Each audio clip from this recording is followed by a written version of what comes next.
Hello friends, ITI classes के YouTube channel पर आप सभी का बहुत बहुत स्वागत है। तो दोस्तों, पिछली क्लास में हम लोगों ने बात की थी RLC सर्किट के विषय में, उससे संबंधित सवाल हमने हल किए थे और साथ ही साथ हमने बात की थी उसके अंदर जो इम्पीडेंस वगैरह और या फिर धारा और या फिर पावर फैक्टर्स जो होते हैं उसको हल किया था। आज की क्लास में हम लोग बात करने वाले हैं रेजोनेंस के बारे में। तो चलिए शुरू करते हैं रेजोनेंस को।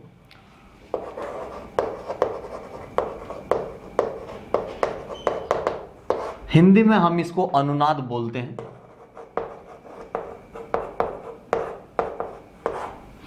जैसे अनुनाद फ्रीक्वेंसी होती है, अनुनाद सर्किट होता है आपका। तो ये कंडीशन क्या होती है? देखिए, हम ये कहते हैं कि हमने जो लास्ट क्लास में पढ़ा था आपका RLC सर्किट, ये उसी का ही एक पार्ट है। उसी में ही एक ऐसी कंडीशन आ जाती है जिसको हम क्या बोलते हैं? अनुनाद या फिर आपका रेजोनेंस बोलते हैं। अब वो कंडीशन होती क्या है? हम ये कहते हैं कि यदि कोई सर्किट है मेरे पास, और ये सर्किट जो है मेरा कौन सा है? ये सर्किट है मेरा, और सर्किट है मेरा RL और C सर्किट। RLC सर्किट हमने इसके बारे में पढ़ा था कि RLC सर्किट के लिए जो इम्पीडेंस का फॉर्मूला होता है वो क्या होता है।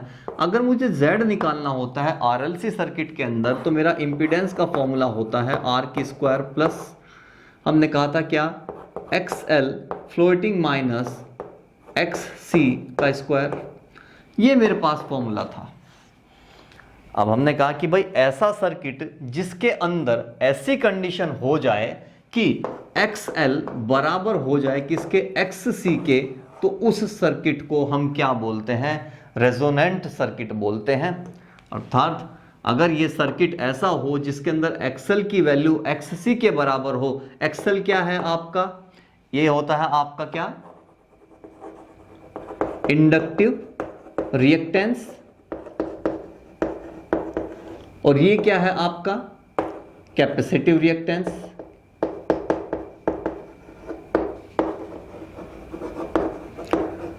तो जब RLC सर्किट के अंदर ऐसी कंडीशन आ जाए कि कैपेसिटिव रिएक्टेंस और इंडक्टिव रिएक्टेंस के जो मान हैं वो बराबर हो जाते हैं, तो उस सर्किट को हम क्या बोलते हैं?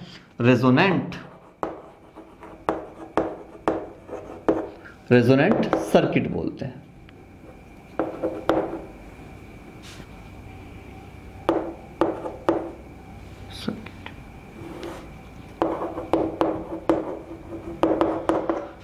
ये रेजोनेंट सर्किट कहलाता है इस प्रकार का। अब आपने कहा कि भाई रेजोनेंट सर्किट है तो इसके अंदर XL बराबर XC यदि हो जाता है, तो उस कंडीशन के अंदर इसमें जो इम्पीडेंस है उस पर क्या प्रभाव पड़ेगा? आपने कहा जी इम्पीडेंस पर क्या प्रभाव पड़ने वाला है, इस फॉर्मूले में चेंज करके देख लेते हैं।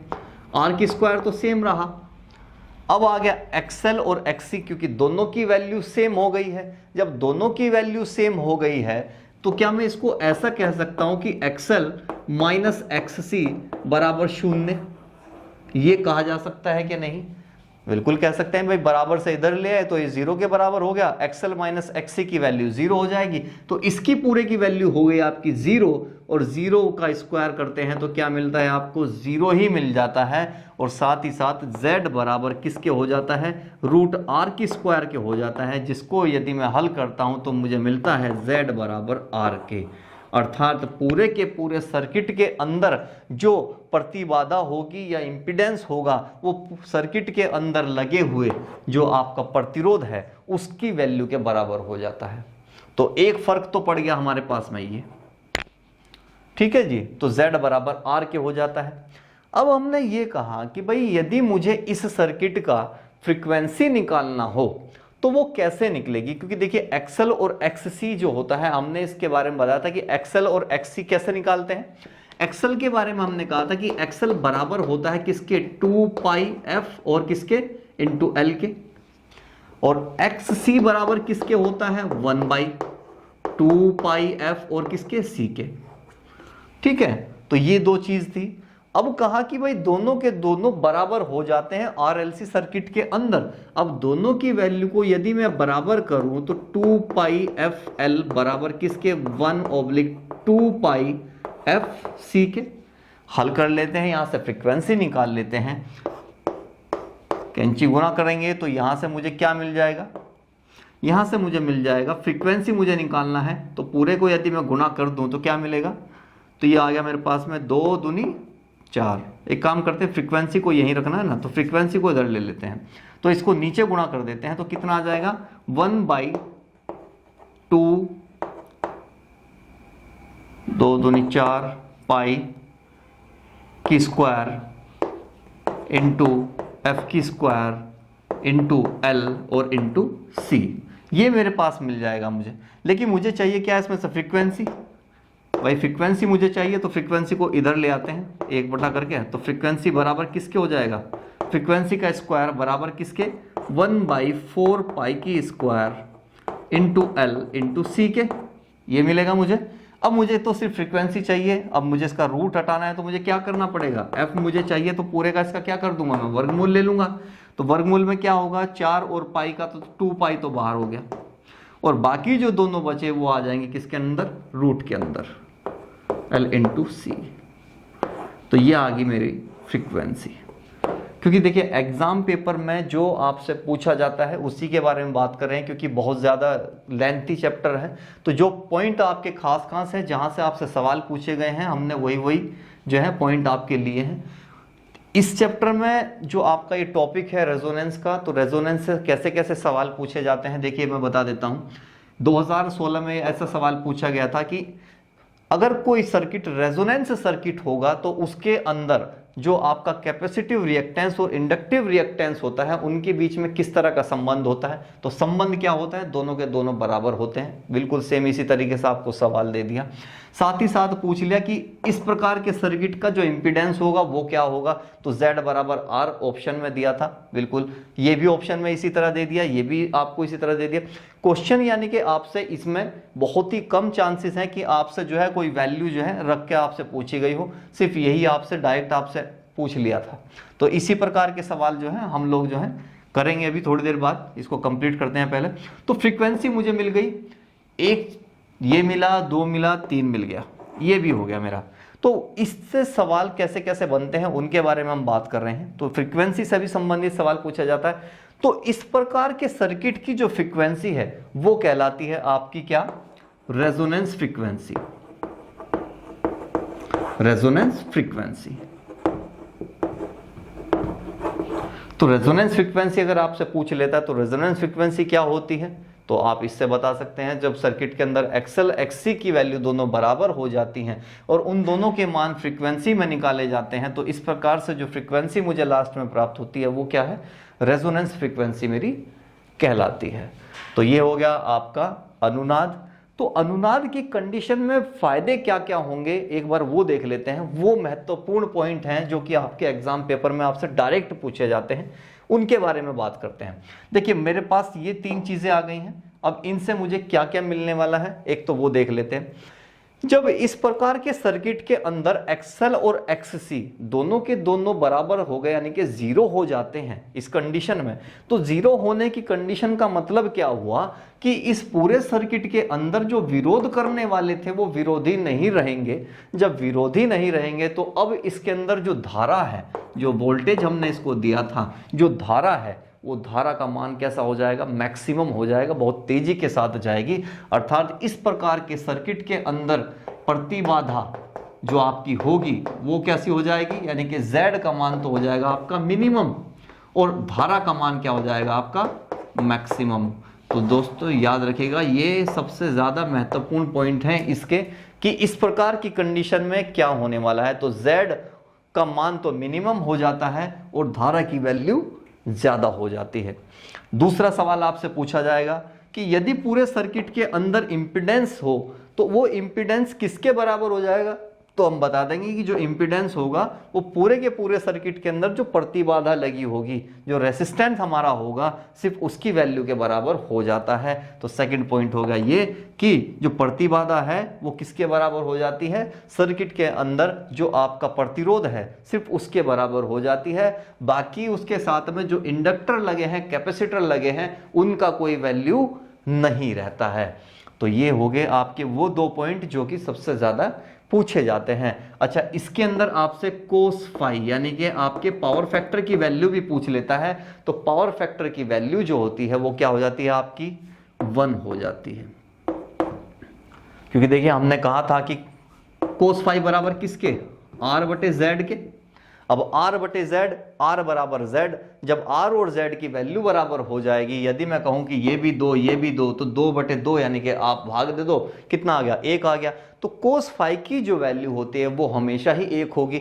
आर और जेड के मान तो हमेशा बराबर ही रहेंगे, आर 2 तो जेड 2, 3 आर तो जेड भी 3, तो दोनों को जब डिवाइड करते हैं तो हमेशा 1 मिलता है। तो इस प्रकार की कंडीशन में आपसे पूछ लेगा कि अनुनाद की जो कंडीशन होती है उसके अंदर पावर फैक्टर की वैल्यू कितनी होती है, तो आप बता सकते हैं कि अधिकतम 1 होती है। तो ये वो सवाल हैं जो कि आपके एग्जाम पेपर में इनसे पूछे जाते हैं। अच्छा, अब रेजोनेंस हमने फिलहाल बात की थी, इनको सीरीज क्रम में जोड़ा था। तो जब हम इनको सीरीज क्रम में जोड़ते हैं तो हम इनको क्या बोलते हैं, श्रेणी अनुनाद बोलते हैं। यदि मैं इनको श्रेणी क्रम में ना जोड़ के इनको समांतर क्रम में जोड़ लूं तो वहां मैं क्या बोलता हूं, समानांतर अनुनाद जोड़ बोलता हूं।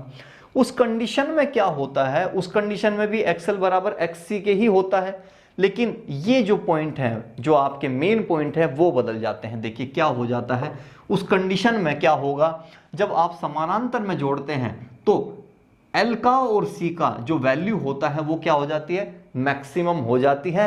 अर्थात पूरे के पूरे सर्किट के अंदर जैसे यहां क्या हो रहा था, यहां धारा की वैल्यू बढ़ रही थी और प्रतिबाधा कम हो रही थी, समानांतर क्रम में क्या हो जाएगा, प्रतिबाधा अधिक हो जाती है और आपकी जो धारा है वो क्या हो जाती है, मिनिमम हो जाते हैं। क्यों? क्योंकि भाई ये ज्यादा हो जाएंगे, जब विरोधी ज्यादा हो जाएंगे तो बेचारी धारा क्या करेगी, धारा वहां तक पहुंच ही नहीं पाएगी, पहुंचेगी तो बहुत ही कम पहुंचेगी। तो कंडीशन क्या है, जब समानांतर होंगे तो प्रतिबाधा आपकी क्या हो जाएगी, ज्यादा हो जाएगी और धारा आपकी कम हो जाएगी। लेकिन कंडीशन आपकी यही रहेगी क्योंकि अनुनाद में ये कंडीशन तो रहनी ही रहनी है। अब वो चाहे आपका श्रेणी क्रम में जुड़ा हुआ हो सर्किट और चाहे आपका समानांतर क्रम में जोड़ा गया हो। कोस फाई की वैल्यू पर भी कोई फर्क नहीं पड़ता है, कोस फाई की वैल्यू हमेशा कितनी रहती है, 1 ही रहती है और फर्क यहां भी कुछ खास ज्यादा पड़ता नहीं है। तो इसका पॉइंट कभी पूछा भी नहीं गया है, उसको तो अगर आप चाहें तो छोड़ दीजिए। लेकिन ये जो पॉइंट है आपके, ये वाला पॉइंट सबसे ज्यादा खास है क्योंकि इससे संबंधित सवाल जो है आपसे पहले पूछा गया है कि इस प्रकार का सीरीज में जोड़ते हैं तो क्या फर्क पड़ता है और पैरेलल में जोड़ते हैं तो वहां पर क्या फर्क पड़ता है। तो फ्रेंड्स, यहां तक आपका जो रेजोनेंस है, जो इसका इंपॉर्टेंट पार्ट है, वो हम लोगों ने कवर कर लिया है। अब इससे संबंधित कुछ क्वेश्चन देख लेते हैं जो कि आपके एग्जाम पेपर में आए थे। 1-2 क्वेश्चन वो जो है हल करके देखते हैं। तो फ्रेंड्स, बात करते हैं आपके रेजोनेंस से संबंधित 2 क्वेश्चन यहाँ लिखे हैं, ऑलरेडी आपके एग्जाम पेपर में आए हुए हैं ये भी। तो सवाल है पहला, एक 0.01 ये माइक्रोफेरेड है, माइक्रोफेरेड का कैपेसिटर एक 0.04 माइक्रो हेनरी, क्योंकि जो आपकी इंडक्टर होता है उसकी क्या होता है मात्रक, हेनरी, माइक्रो हेनरी इंडक्टेंस के साथ श्रेणी क्रम यानी कि सीरीज में जुड़ा हुआ हो तो रेजोनेंस फ्रीक्वेंसी क्या होती है। देखिए Z वगैरह तो आपको पता ही है, Z वगैरह जो होता है वो Z बराबर R के हो जाएगा, इसलिए ये भी आपसे इस तरह से इस पर संबंधित इस तरह का सवाल तो नहीं पूछेगा, डायरेक्ट सिर्फ कैसा पूछ लेगा आपको, जो है 1 नंबर में जैसा आपसे पूछ लेगा कि Z का मान जो है किसके बराबर होता है, ऐसे पूछ लेगा, पूछा भी है। तो हमने कहा कि रेजोनेंस फ्रीक्वेंसी का मान बताना है और कब बताना है, जब आपका सर्किट कैसा होगा, सर्किट आपका हो रेजोनेंस सर्किट। तो इस कंडीशन में जब सवाल तो 2 है तो 2 पार्ट कर लेते हैं। तो पहले का देखते हैं, तो आपको क्या क्या कंडीशन दी है, कैपेसिटर यानी कि आपको C की वैल्यू दी है, C इजिकल टू कितना है 0.01 माइक्रोफैरड दिया है और 1 फैरड यानी कि माइक्रोफैरड को अगर मुझे फैरड में चेंज करना होगा तो किससे गुणा करनी पड़ेगी, 10⁻⁻6 से गुणा कर दी जाए। तो इसको यदि मैं 10⁻⁻6 से गुणा कर दूं तो क्या मिलेगा, तो मुझे मिलेगा 1 × 10⁻⁸। हाँ ठीक है, -8, ये हो गया। आगे आपको दिया है इंडक्टेंस यानी कि आपको L की वैल्यू दी है, L की वैल्यू कितना दिया है 0.04 माइक्रो हेनरी दिया है। माइक्रो को बदलना है आपको हेनरी में, तो वही सेम 10⁻⁻6 से गुणा कर दीजिए, कितना मिल जाएगा आपको, ये मिलेगा आपको 4 × 10⁻⁸, ये हो गया। अब आपसे पूछ रहा है रेजोनेंस फ्रीक्वेंसी, तो अगर मुझे f निकालना है तो f का क्या फॉर्मूला बनता है, f बराबर 1/2 पाई रूट l और क्या इंटू c। ये फॉर्मूला हमारे पास में था। अब इसमें इसकी वैल्यू पुट करनी है, बाकी कुछ नहीं करना। 1/2 गुणा 22/7 लिख दीजिए या फिर 3.14 भी आप कह सकते हैं, इंटू अंडर रूट आपको मिल गया है 10⁻⁻8 यहाँ से, और यहाँ से क्या मिल गया है 4 × 10⁻⁻8। अब हल करके देखते हैं। 10 की पावर, देखिए अब इसको अगर मैं हल करता हूँ, पहले अंदर वाले को हल कर लेते हैं। 4 का निकालेंगे तो 2 बाहर आ जाएगा, तो हमने कहा कि 1/2 गुणा 22/7 तो है ही, साथ ही साथ 2 और आ जाएगा बाहर, और गुणा 10⁻⁻8 ये हैं, 10⁻⁻8 ये हैं, तो दोनों में से एक बार ये आ जाएंगी बाहर, तो 10⁻⁻8 भी बाहर आ जाएगा। यहाँ तक हो गया आपका फ्रीक्वेंसी।